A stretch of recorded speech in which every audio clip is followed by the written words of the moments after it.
महाराज जी, एक प्रश्न में उड़िया बाबा से किसी ने प्रश्न किया कि महाराज जी, मानसिक पाप क्यों होते हैं। बाबा का 2 शब्दों में उत्तर था कि पूर्व संस्कारों से। और फिर दूसरा प्रश्न था कि यदि कोई मानसिक पाप हो जाए तो उसका क्या प्रायश्चित है। तो बाबा ने उत्तर दिया, सच्चे मन से पश्चाताप करें और भगवत नाम जप करें। भगवान के नाम जप में अचिंत्य शक्ति है, इससे अनंत जन्मों के पाप विध्वंस हो जाते हैं। नाम में जितने पापों को जलाने की शक्ति है उतने पाप मनुष्य एक जीवन में कर ही नहीं सकता। बाबा का उत्तर था। अब इसमें क्या है कि मानसिक का जो पाप होता है वो मन की मलिनता होती है। जैसे भक्तों का मन भगवान का ही चिंतन करेगा, उनके रूप की, उनकी लीला की, उनके नाम की, उनकी बातों का। और जब हमारे द्वारा अधर्माचरण, जो शास्त्र विरुद्ध आचरण, तो फिर वो गंदी बातों का चिंतन करता है।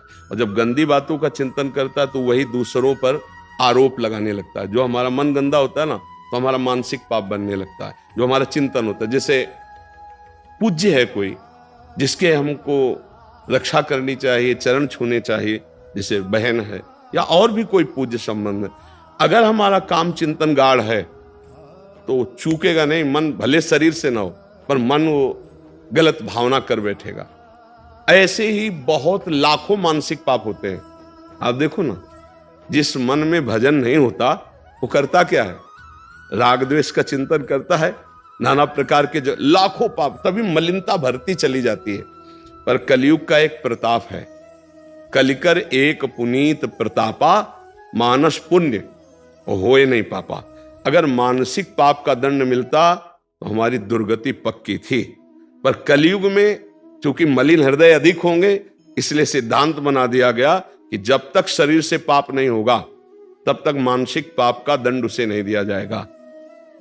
अगर कहीं मानसिक पाप का दंड होता तो बहुत बड़ा लगता।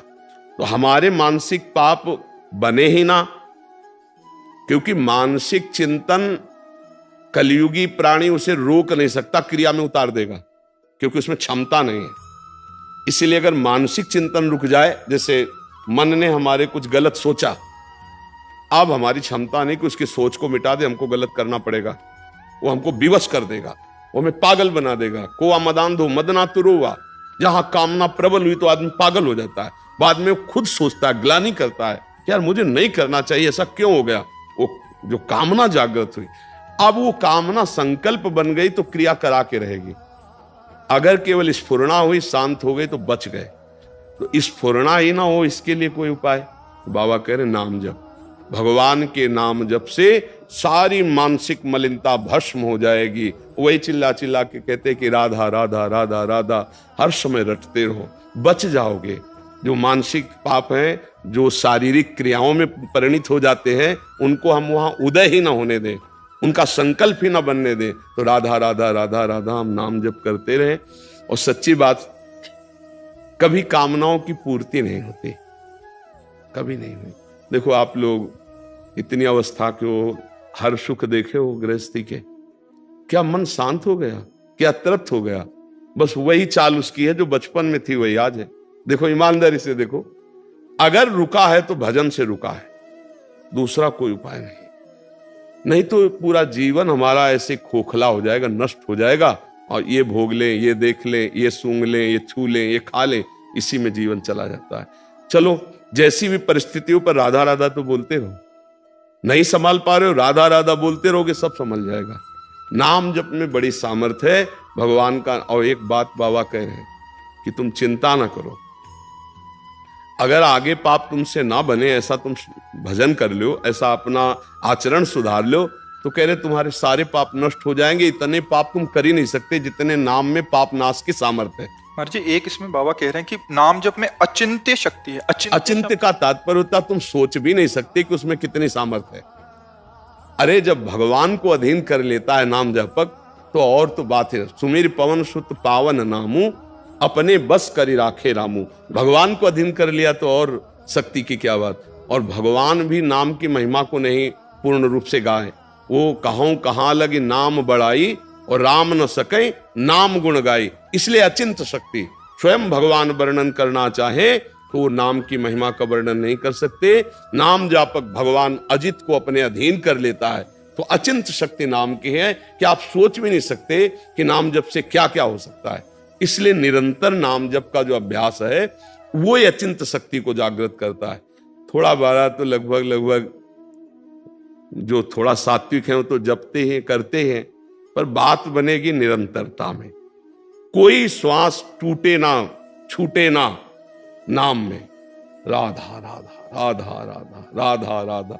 जब श्वास ऊपर जाए तो राधा, श्वास नीचे आए, श्वास श्वास नाम जपे तो दुविधा रहा है न कोई, अर्थात निश्चित भगवत प्राप्ति हो जाएगी। और ये कलयुग है, इसमें और साधन नहीं होने वाले, पक्का। ये कलिकाल मलायतन मन कर देख विचार, श्री रघुनाथ नाम बिन नाही नान आधार। जो नाम जप नहीं कर रहे हैं तो अन्य कोई साधन इतने प्रबल कलयुग में सिद्ध नहीं हो जाते कि वो भगवत प्राप्ति करा दे। इसलिए नाम जप, जैसे यज्ञ है भगवान की प्राप्ति का उपाय है। बताओ, पहले राक्षस लोग यज्ञ को नष्ट करने के लिए हड्डी या मांस डाल देते थोड़ा, वो भ्रष्ट हो गई यज्ञ। विश्वामित्र जी इसीलिए तो श्री राम जी को साथ की निशाचर, अब आप घी बाजार से खरीदो और उसमें चर्बी मिली हो तो यज्ञ होगी? होगी नहीं। सामग्री कहां से आएगी? यज्ञ सामग्री जौ धान्य आदि जो पवित्र चाहिए, अब केमिकल डाले जाते हैं अनाज प्रकट करने में, वो पवित्र थोड़ी माने जाते हैं। ऐसे केमिकल, ऐसी खादें हैं जिनका रस जाता है उसमें, वो अपवित्र हैं। इसीलिए बड़े बड़े रोगों की बाहुल्यता देखो हो रही। कैंसर तो पहले सुना ही नहीं, कभी कोई ऐसे करोड़ों में किसी एक को पहले, अब तो बुखार की तरह है। जैसे बुखार नहीं, उनको आया फिर उनको आया, ऐसे कैंसर बढ़ रहा है क्योंकि अन्न दूषित हो रहा है। तो जब हविष्यान्न दूषित है तो हम कैसे यज्ञ करें? कलयुग में यज्ञ सिद्धि बड़ा मुश्किल है भाई। बड़ा शुद्ध घी हो और शुद्ध हविष्यान्न हो और शुद्ध मंत्र बोलने वाले हो, शुद्ध मंत्र हो, आराधना तप हो, तब यज्ञ तो बड़ा कठिन। अच्छा, ध्यान, आंख मूंद के देख लो, अंधकार के सिवा क्या दिखाई देता है? शांत होके बैठो तो प्रपंच पूरा चलने लगता है अंदर, क्या ध्यान लगेगा? सतयुग में ध्यान के द्वारा भगवान की प्राप्ति होती थी, त्रेता में यज्ञ के द्वारा होती थी, और द्वापर परिचर्यायाम भगवान की सेवा विधान, सेवा पद्धति। अब आप बाजार से मिठाई लेने गए हो, सैकड़ों लोग वहां खरीद रहे हैं, बेचने वाला कितना हाथ पवित्र है पवित्र उससे मतलब नहीं, बनाने वाला हो सकता है मसाला सुपारी खा के बीड़ी पीते हुए बना रहा हो, क्या स्थिति है पता नहीं। तो अमनिया जो ठाकुर जी की पूजा के लिए भोग चाहिए, जो वस्त्र चाहिए, जो सामग्री चाहिए, बड़ा मुश्किल है पवित्र मिलना। अब लघु शंका करके दुकानदार आया, अब हाथ धो के आचमन करके ये प्राय खड़े खड़े लघु शंका की और आके फिर, तो अपवित्रता अगर वस्तुओं की है तो हम कैसे ठाकुर को सेवा करके रिझा ले? पवित्र पदार्थ दूध ले रहे हैं हम और उसमें केमिकल्स का बना हुआ है, पनीर ले रहे हैं, कौन सा भोग लगावे?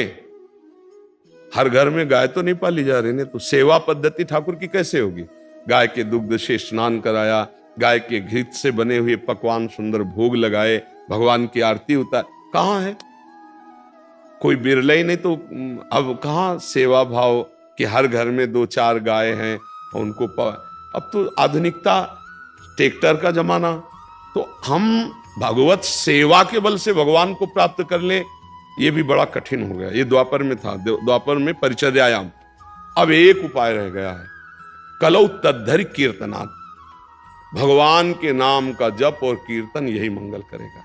इसमें अपवित्र पवित्रो वा सर्वावस्थांगतो पिवा या स्मृत पुंडरीकाक्षम स्वायाभ्यंतरा शुचि, चाहे भीतर से चाहे बाहर से, दोनों जगह से तुम परम पवित्र हो जाओगे यदि नाम चल रहा है। कृष्ण कृष्ण श्याम श्याम, राधा राधा, राम राम, जो भगवान का नाम प्रिय लगे, जो गुरुदेव ने दिया हो, खूब नाम जप करो, इसी से परम मंगल हो जाएगा।